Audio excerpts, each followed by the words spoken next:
ہم سبھی لوگ جانتے ہیں کہ آج ہم انسان اتنا ایڈوانس ہیں کہ اپنی تیار کردہ مشین سے خلا کی گہرائیوں میں بھی کسی حد تک جھانکنے کے قابل ہو چکے ہیں، لیکن پھر بھی اس یونیورس کے 1% حصے کو بھی ہم ٹھیک سے نہیں سمجھ پائے، جو کہ ہزاروں سالوں سے انسان کا خواب تھا۔ یہ تو اسپیس ہے جس کے اپنے رولز، ریگولیشن اور اپنا نظام ہے، جسے سمجھنے میں ابھی ہمیں مزید اور بہت ساری کوششیں کرنا باقی ہیں۔ لیکن کیا آپ جانتے ہیں کہ ہماری یہ زمین جو کہ 30% خشکی کے ایریا پر مشتمل ہے اور اس کے 70% حصے پر پانی ہے، یعنی کہ سمندر، ہم اس کے بارے میں بھی زیادہ کچھ نہیں جانتے، کیونکہ ایک اندازے کے مطابق آج تک انسانوں نے سمندر کے 5% حصے کو بھی ٹھیک سے ایکسپلور نہیں کیا کہ وہاں پر کیا کچھ موجود ہو سکتا ہے۔ لیکن حال ہی میں اسپیس اسٹیشن کی طرح سمندر میں ایک اسٹیشن تعمیر کیا جا رہا ہے، جہاں پر رہ کر سائنٹسٹ سمندر پر مزید ریسرچ کریں گے، بالکل خلا میں موجود اسپیس اسٹیشن کی طرح۔ ایک عام انسان سمندر کے کنارے پر کھڑا ہو کر ایک بار تو ضرور سوچتا ہے کہ آخر یہ اندر سے کیسا دکھتا ہے، اس کا سب سے گہرا حصہ کیا ہے اور وہاں پر کیا کچھ موجود ہو سکتا ہے۔ کیا انسان وہاں جا سکتے ہیں؟ اگر ہاں تو انہیں وہاں کیا کچھ دیکھنے کو ملے گا؟ ان سب سوالوں کے جواب ہم آج کی اس ویڈیو کے اندر جاننے والے ہیں، جن کے جواب جان کر یقیناً آپ بھی حیران رہ جائیں گے کہ سمندر کی دنیا اپنے اندر ایک بالکل الگ جہان ہے جس کا تصور کرنا ہمارے لیے ممکن نہیں ہے۔ لیکن اس سے پہلے سمندر کے اسٹرکچر کو سمجھ لیں۔ جس طرح سے ہماری یہ زمین کی سطح ہر جگہ سے فلیٹ نہیں ہے، مثال کے طور پر کہیں اونچے پہاڑ ہیں تو کہیں گہری کھائیاں، کہیں صحرائی علاقے ہیں تو کہیں اونچائی والے علاقے، سمندر بھی بالکل ایسا ہی ہے۔ یہاں پر کہیں اونچی پہاڑیاں ہیں تو کہیں پر بالکل فلیٹ زمین اور کہیں پر گہری کھائیاں۔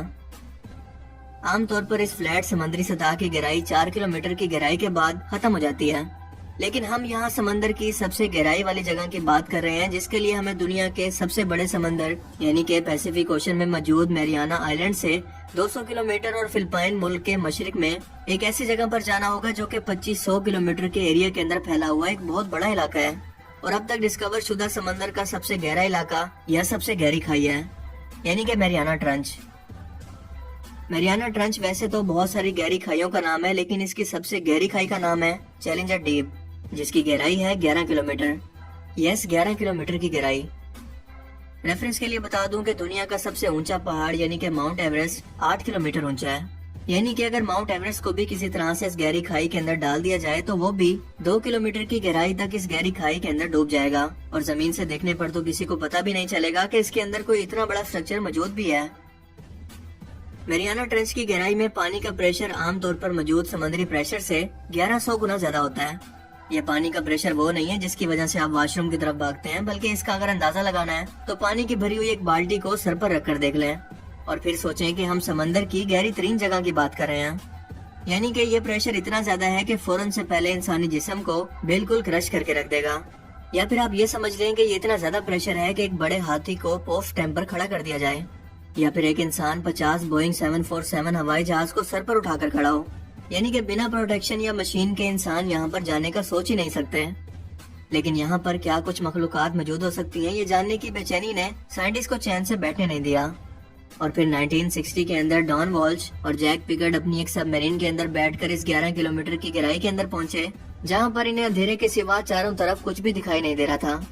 لیکن پھر روشنی کی مدد سے انہیں یہاں پر کچھ ایسے عجیب و غریب قسم کے جانور دکھے جنہوں نے ان کے ہوش اڑا دیے، اور انہیں پتا چلا کہ سمندر کی اس قدر گہرائی کے اندر بھی زندگی کا نہ صرف وجود ہے، بلکہ یہ ایسے جانور ہیں جو یہاں کے ماحول کو اڈاپٹ کر کے کئی ملین سالوں سے انسانوں سے چھپ کر یہاں پر رہ رہے ہیں۔ وہ جانور جو کہ ڈائناسور کے وقت میں بھی ہونے والی تباہی سے سمندر کی گہرائیوں کی وجہ سے بچ گئے، یہ بہت چھوٹے سائز کے اندر بھی ہو سکتے ہیں، اور اتنے بڑے سائز میں بھی کہ ہمارے لیے امیجن کرنا مشکل ہے۔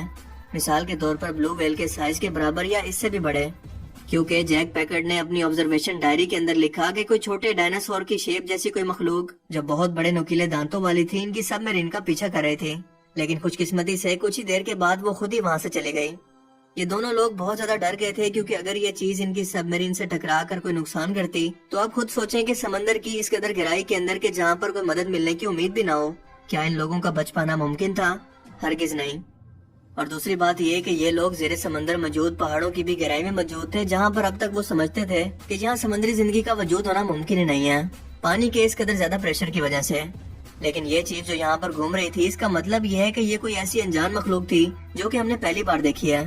اس طرح کی نہ جانے کتنی اور مخلوقات کتنی تعداد کے اندر موجود ہیں اور کیسی دکھتی ہیں، ان کی دنیا کیسی ہے، یہ سب کچھ ان دونوں لوگوں کے لیے یہاں پر کھڑے کھڑے جاننا ممکن نہیں تھا، کیونکہ پانی کے اس قدر پریشر کی وجہ سے ان کی سب میرین کا شیشہ کریک ہو گیا۔